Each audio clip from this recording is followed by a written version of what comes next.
So something really interesting has just happened. I've talked for some time ago how Trump can zig or zag because he doesn't have an ideological center. Well, he just met with Zelensky, and I think he just zagged a bit.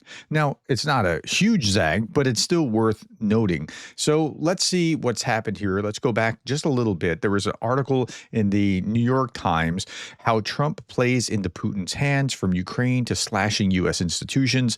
Many of Trump's accusations have been seen as benefiting Russia, either directly or indirectly, so much so that Russian officials have celebrated some of his moves. That, again, is from this New York Times article here.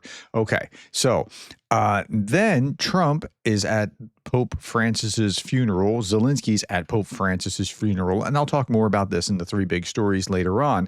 Zelensky put this out: farewell to Pope Francis in a special mass at St. Peter's Square. The unity of all people from all parts of the world. Gratitude to Pope Francis. Prayers that strengthen and inspire hope. May the Lord hear every sincere heart today. So they're both there. And then this happens. They get 15 minutes to get away together. And once they have spent 15 minutes together, and remember, Trump's rhetoric last week towards Zelensky was very hostile. It's like at a peak of hostility. Okay, after 15 minutes, we see this. This was about an hour ago this came out. Trump's talking about both the New York Times and then talking about other things related to Biden. Yes, he adds Biden, but Zelensky and Ukraine, and particularly what Putin is doing.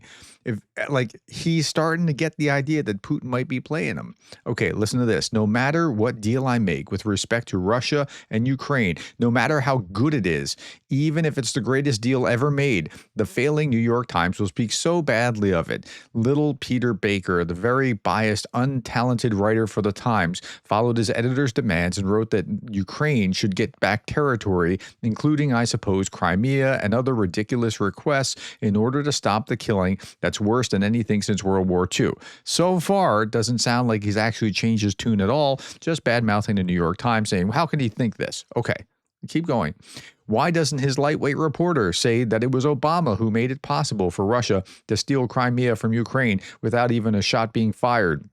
It was also little Peter who wrote an absolutely fawning yet terribly written biography on Obama. It was a joke. Did Baker ever criticize Obama's Crimea giveaway? No, not once. Only Trump. And I've had nothing to do with this stupid war other than early on when I gave Ukraine javelins. Listen to that. He's taking credit for having done that, which he did begrudgingly. He admittedly did it, but it was also begrudgingly. You gave Ukraine javelins, and Obama gave them sheets. Also true.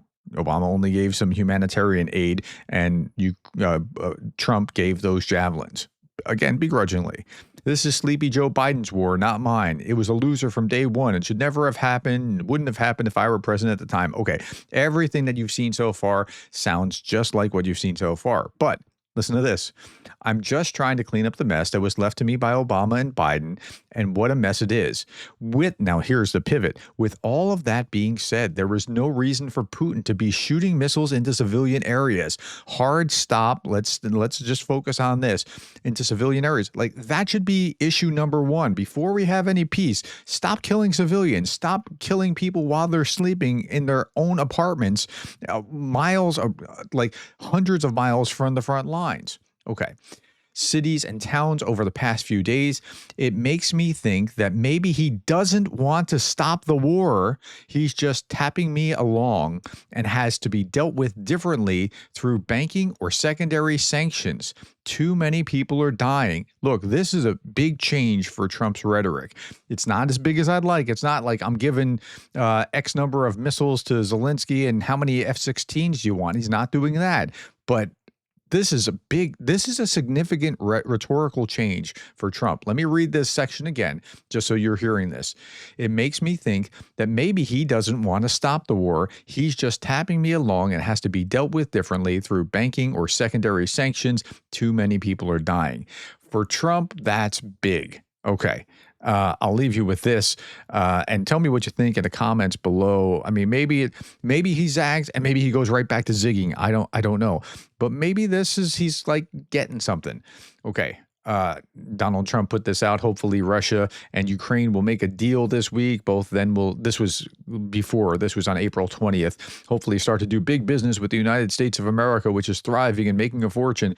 And Darth Putin said, apparently the art of the deal has a chapter on pleading. Well, yeah, but this wasn't pleading. This was a change in rhetoric. And 6 days later, I'm glad to see it. Tell me what you think. Put it in the comments below. Thank you for your time, the likes, the shares, the subscribes, and thank you for being the kind of person that cares about Ukraine.